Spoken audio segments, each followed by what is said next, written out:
Good morning, Yusek. The President skipped the event earlier this morning here in Malacanang, and Executive Secretary Ralph Recto mentioned na in-advise po ng doctors na magpahinga po muna si Pangulo for a week. Can you provide us po kung ano po yung specific improvements sa kalusugan ng Pangulo based on the notes of his medical team? Ngayon po, umaten po siya sa oath-taking po ni General Natates Jr.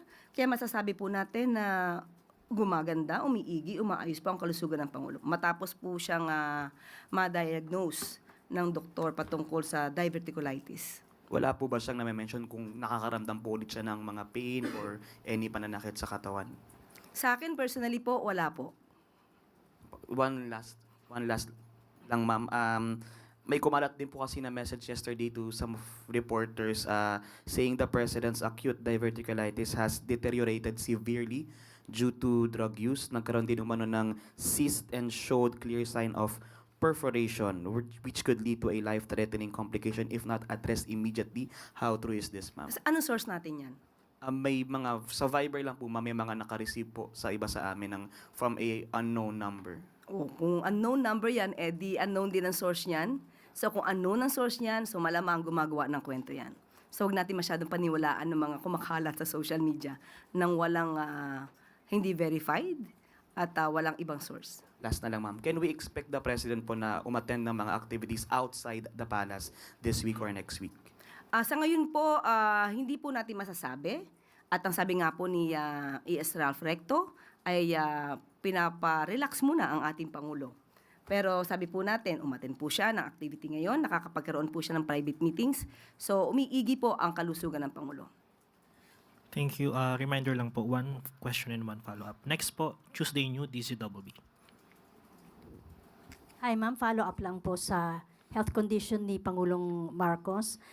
Yung kumalat po ay unknown source. Mayroon po akong source, doktor po ito, sa St. Luke's. So siguro naman po ay credible ito. Although hindi ko siya pwedeng pangalanan for the obvious reason. Pero hindi po ba mas makabubuti kung magbigay na lamang po ng medical bulletin ang mga doktor ng presidente para malaman po ng taong bayan yung tunay niyang kalagayan, since nag-aalala po ang lahat para sa kanyang kondisyon dahil siya po yung ating ama ng bayan. Kung doktor po yan ng St. Luke, siya po ba ang doktor ng Pangulo?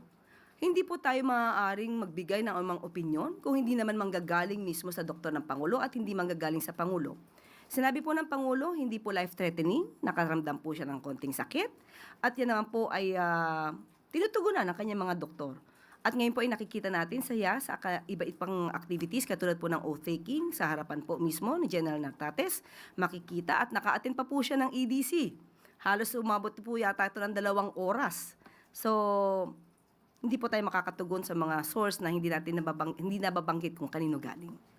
Yung medical bulletin from the doctors themselves po, hindi ba pwede mas makabubuti kung sila na mismo ang magbigay ng medical bulletin? Sa ating pagkakaalam po, pagka naglabas ng medical bulletin, dapat si serious illness. Kung sinabi ng Pangulo na hindi ito life-threatening, so ba't kailanganin po sa ngayon ang medical treatment? Medical bulletin.